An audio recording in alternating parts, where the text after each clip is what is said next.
Coach Boy Dalistan, we're taking off from Judy's last report. Sinabi ni Judy na galit daw si Coach Boy Dalistan. Nagmamakaawa na siya sa mga players niya dahil hindi niya nagustuhan yung effort na pinakita ng Lady Warriors. Alright, balikan natin si Judy. I think she has more information for us. And Anton, gaya nga ng sabi ko kanina, galit na galit pa rin si Coach sa timeout. Pero ang sabi niya, kailangan bumawi tayo. Huwag na tayo magsisihan sa loob ng court. Kung ayaw niyo maglaro sa school, para sa school, maglaro na lang tayo para sa sarili na. Sabi pa ni Masangkay sa kanyang mga teammates, guys, hindi natin kailangan maging sobrang lakas. Kailangan lang natin gamitin ng utak at ipakita natin maglalaro tayo ngayon at lalaban tayo. Anton? Maraming salamat, Judy. Kailangan ipakita ng Lady Warriors yung ginawa nila nung first game nila versus UP, wherein they fought back from a 0-2 deficit. But going up against a much veteran team like Ateneo, that's a different story. Did you see that attack from Valdez? Yeah, I saw you shivering, actually. Amazing, amazing. I saw you shivering after that kill by Valdez. To actually spot where that ball landed, it kind of landed in front line. Yeah. Normally, you can easily do that with an angle.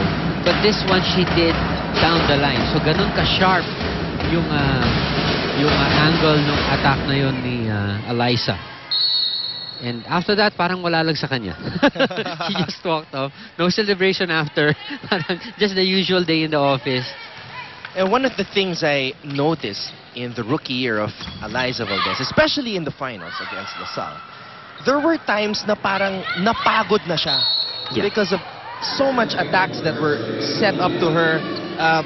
Do you think this year there's an improvement with Alyssa in terms of her conditioning and her pacing? Good observation, Anton, because I remember there were even matches that she was cramping already. Yeah, she was huffing and puffing and cramping also. Yeah, in the fifth. So this time, I guess she's more comfortable with that role. Alam niya na talagang during the fifth set, most of the sets will be going her way. So she's gonna learn to conserve.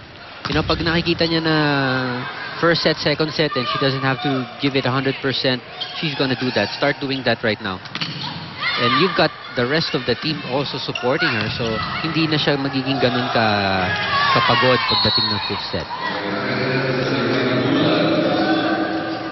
That's a point for Sarina Bulan. There's Alyssa Valdez. Alyssa Valdez dedicating every game to her loving parents, Roel and Lita. They hail from San Juan, Batangas.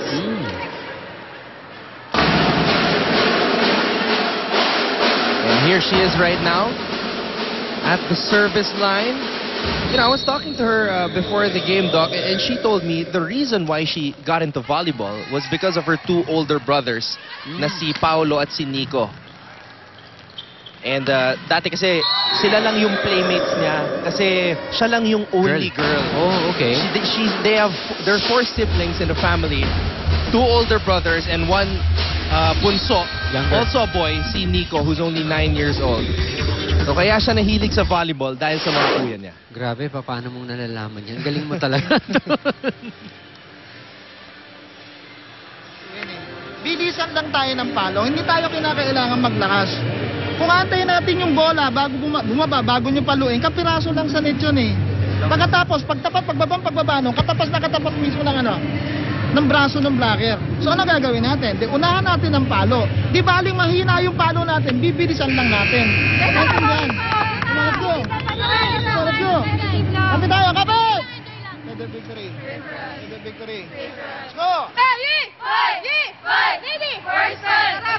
Alright, Coach Boy Dalistan teaching some tricks of the trade, ika nga, no? Pagdating dito sa pag-atake. And sometimes you really have to put or hit the ball earlier to avoid the block, sabi niya. And of course, that would help a lot in getting some more points on the board. If you do wait at mabagal yung attack mo, kadalasan nakaset up na yung block eh.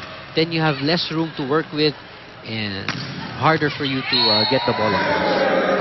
Speaking of getting the ball across, no problem for De Jesus, who just elevated for that point. Again, Ateneo pulling away. Yeah. No? Ito na naman sila. Another comfortable 7-point lead early here in the third. Miss hit there. by Faith Bulan. Not the same game she played in that opening match against UP.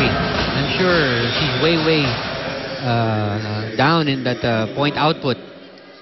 Bulan will take a seat now. She's the co-captain and she's getting an earful from Coach Boy right now. Nice serve. Now let's talk about UE a little bit. Doc, what kind of pressure is on the shoulders of a player like Sarina Bulan in her second year with the team and knowing right now that she has to take on a much bigger role? Really a lot of pressure, especially if you're if you've lost your first game, if you're going up against the finals, one of the finalists in last year, a strong team in Ateneo. So you gotta show that you also have the capacity or the ability to pour at least double-digit performances on a regular basis. No, if he doesn't do that, alam niya walang ipapanalo yung team niya. So after that first game, there was a step in the right direction for Bulan, but the consistency, ito second game pa lang, nawala bigla. Double digits ang hinihingi for probably Lisette Dawis and Bulan in each of UE's games. Sarina Bulan, 17 points to lead all Lady Warriors in scoring. As you mentioned, Dawis, the marked lady in this game with 10 points in that game against UP. Too wide for Dawis.